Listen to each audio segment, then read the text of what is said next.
전문가들마다 의견이 좀 다르긴 하겠지만 배달 관련해서 얘기를 하는 거야. 오늘은 배달 얘기를 하기로 했으니까. 2025년의 배달 사업은 끝났다가 아니야. 기존에 우리가 익숙하고 알던 메뉴를 선택을 해야 되고 1인 가구가 편하게 먹을 수 있는 음식을 선택을 해야 돼. 상권 또한 1인 가구가 많은 곳을 들어가는 게 좋아. 그게 유리해.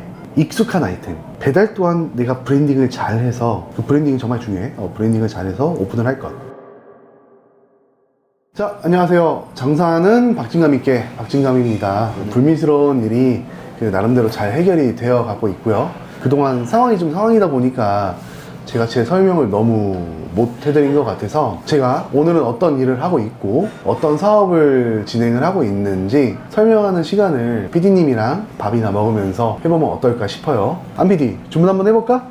여기는 제가 참 메뉴를 잘 알아요. 그래서 제가 알아서 주문을 좀 할게요. 여기 대표님 단골집이에요? 그게 단골집이야. 내가 운영하는 매장이고. 아, 대표님이 운영하는 매장이고요. 여기 메뉴는 내가 제일 잘 알아. 아, 그러게. PD는 뭐 갈비탕? 저는 갈비탕 좋아합니다. 나는 곰탕. 쌈밥 하나 주문할게요. 근데 저는 그냥 소갈비집 이런 데라고 생각했는데 곰탕이라든지 쌈밥도 팔아요. 직접 불고기를 매장에서 구워서 손님들한테 이게 내는 쌈밥도 점심에 운영을 하고 있고. 근데 대표님 오랜만에 뵀는데 네. 좀 살이 좀 빠지신 것 같은데요? 사실은 안피 돈을 좀 들였어. 어떤 다이어트 약 드세요? 화면에 얼굴이 너무 빵빵하게 나오는 거야.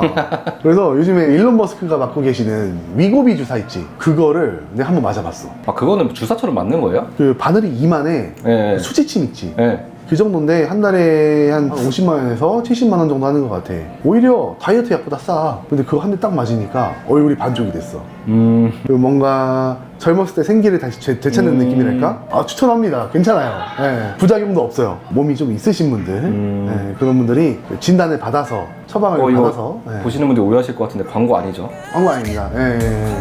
일론 머스크가 맡고 있고, 지금 뭐 충분히 잘 되고 있는 거기 때문에 광고가 없어요. 네.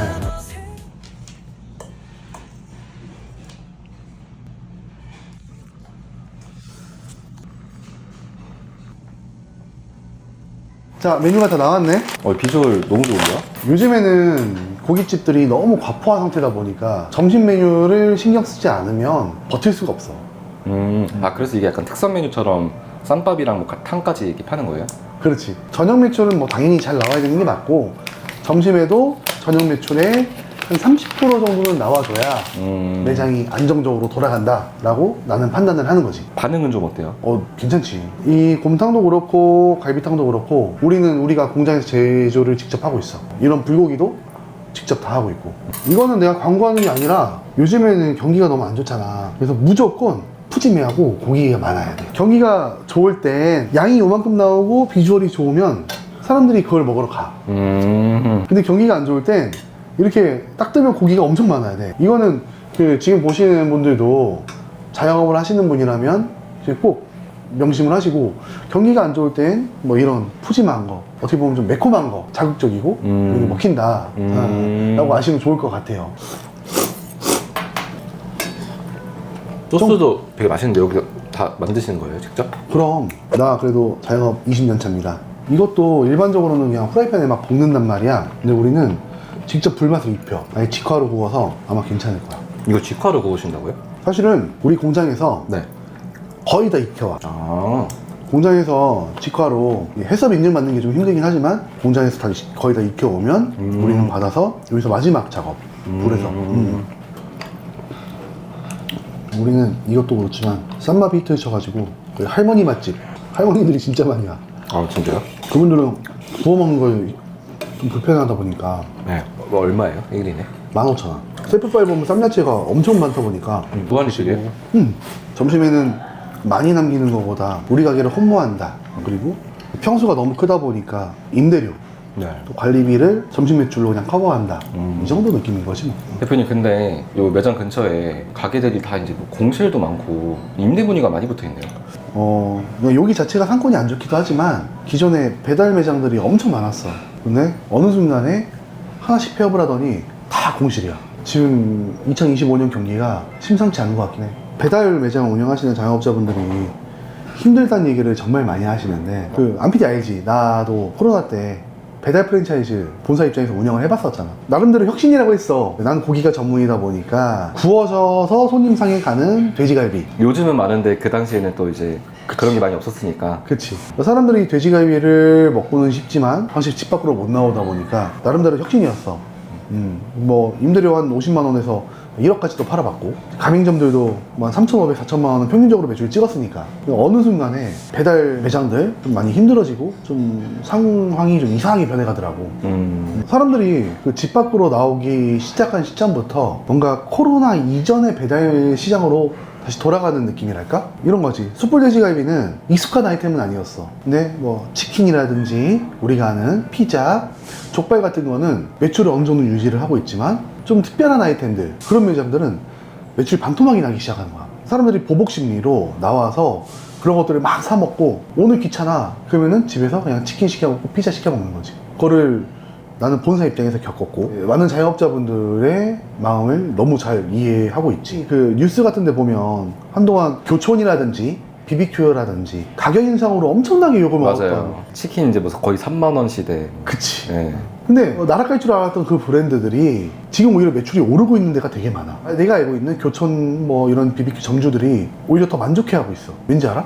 그 사람들이 자사 어플들을 쓰기 시작하면서, 플랫폼 수수료. 그렇지. 우리가 아는 배달의 민족, 쿠팡이츠 사용량이 좀 줄어들고 자사 어플을 사용하기 시작하면서 순이익은 올라갔어. 그리고 안PD 같은 경우에도 요즘에 집에서 간단하게 먹는 경우 말고 배달을 시켜 먹어. 그러면 배달 삼겹살 이제 시켜 먹어? 많이 안 먹어. 옛날엔 되게 자주 먹었을 거야. 지금은 치킨, 족발, 피자, 그리고 또 아구찜, 뭐 이 정도지. 우리가 막 이렇게 특이한 아이템을 시켜 먹지 않는다고. 대면하지 않는 배달 음식은 내가 믿을 수 있는, 딱 봐도 누가 봐도 대형 프랜차이즈 이런 데에서 더 많이 시켜 먹더라. 뭐 샵인샵 이런 거는 이제 많이 시켜 먹지 않더라, 이런 거지. 그런 시기를 겪으면서 이제 우리는 중소기업이잖아. 그래서 생각을 한 게 막 문어발식으로 샵인샵을 확장하고 막 이런 게 아니라 압축을 생각을 하게 됐지. 그 말인즉슨 다시 홀 매장, 임대료가 부담이 되더라도, 관리비가 부담이 되더라도 홀 매장으로 압축을 하기 시작을 했어. 번화가는 너무 비싸잖아. 근데 뭐 네이버 플랫폼이나 이런 데를 확인을 해보면 2020년 기점으로 해서 소비자들이 번화가를 막 찾아가는 게 아니야. 음식을 검색을 하고, 뭐 인스타그램, 뭐 유튜브를 통해서 좀 재밌는 메뉴, 내가 먹고 싶은 메뉴가 있으면 거기를 상권이 좋지 않아도 찾아가는 거야. 나는 그거를 노린 거지. 그래서 처음 만든 김포 매장이 80평이야. 주차장 엄청 넓어. 임대료가 500만 원밖에 안 해. 정말 저렴한 거거든. 이제 허허 벌판에 돼지갈비집을 오픈을 하게 됐고, 파주까지 확장을 해서, 여기가 통건물이니까 한 150평 될 거야. 주차는 한 100대 되는데, 와, 여기 주차가 100대가 돼요? 나는 다른 건 아무것도 안 봤어. 상권 아무것도 안 봤어.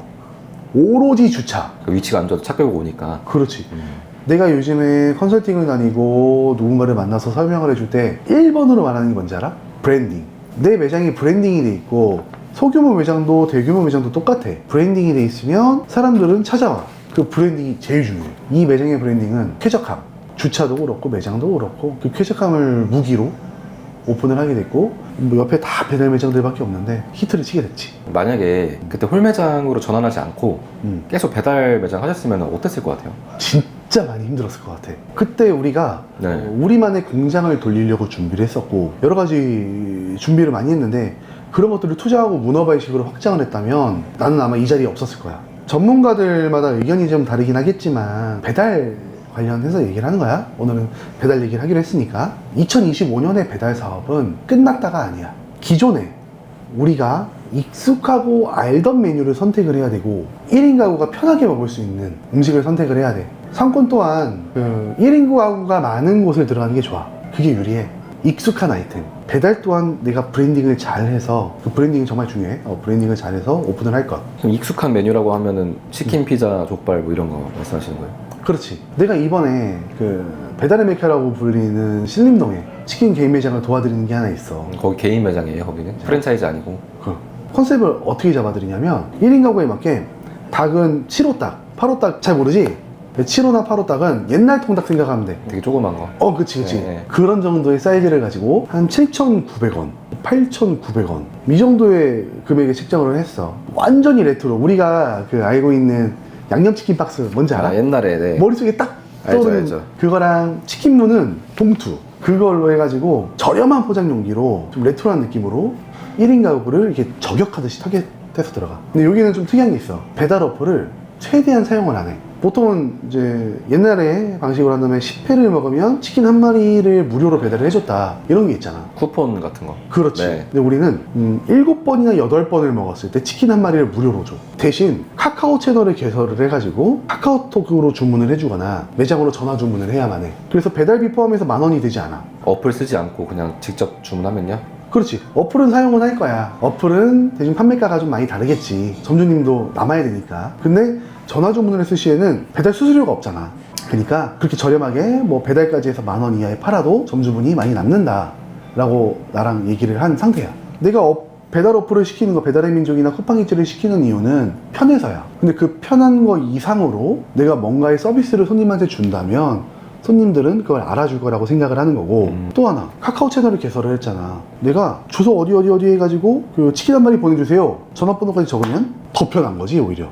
그렇게 하나 기획을 하고 있어. 배달 어플을 이용해가지고 주문을 100개 받는 것보다 이런 방식으로 수수료 없이 30개만 받는 게 점주님 입장에서도 몸이 안 망가지고 많이 남아. 이러니 수수료 얼마나 많이 떼는 거예요, 배달민족이. 그렇지. 지금 보시는 분들도 만약에 배달 매장을 운영을 하신다면 이런 방식도 괜찮아요. 너무 큰 도전이겠지만 내가 손님한테 더 많이 서비스를 해주고 색다른 판로를 찾아보는 것도 괜찮다고 생각을 합니다. 마지막으로 이제 한마디 하자면, 아까도 말했지만 지금은 샵인샵 매장으로 박리담회는 끝난 것 같습니다. 제대로 된 메뉴 하나를 가지고 어플을 이용하기보다 다른 방법의 배달이라든지 포장이 대세가 될 것 같아요. 오늘은 너무 힘든 요즘 배달 관련 매장에 대해서 밥 먹으면서 얘기를 한번 해봤고, 많이 힘드시죠? 저도 배달 매장을 10년가량 운영을 해오면서 지금의 힘듦을 너무 잘 알고 있습니다. 그리고 또 2025년이 가장 힘든 한 해가 될 거라고 많은 분들이 얘기를 해요. 저 또한 20년 전 김밥집부터 치킨집까지 안 해본 게 없어요. 이 힘든 한 해만 지나가면 더 좋은 날이 오지 않을까 생각을 해 봅니다. 지금은 아까 말했듯이 브랜딩, 작은 평소 매장도 내가 브랜딩이 되어야 돼요.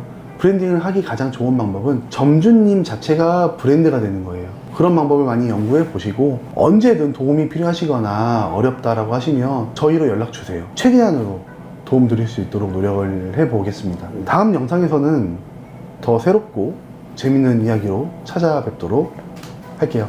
감사합니다. 장사는 박진강처럼 휙휙, 오늘도 길 위에 번쩍번쩍, 힘들어도 눈빛은 번뜩, 이 세상 내가 주인공 듯이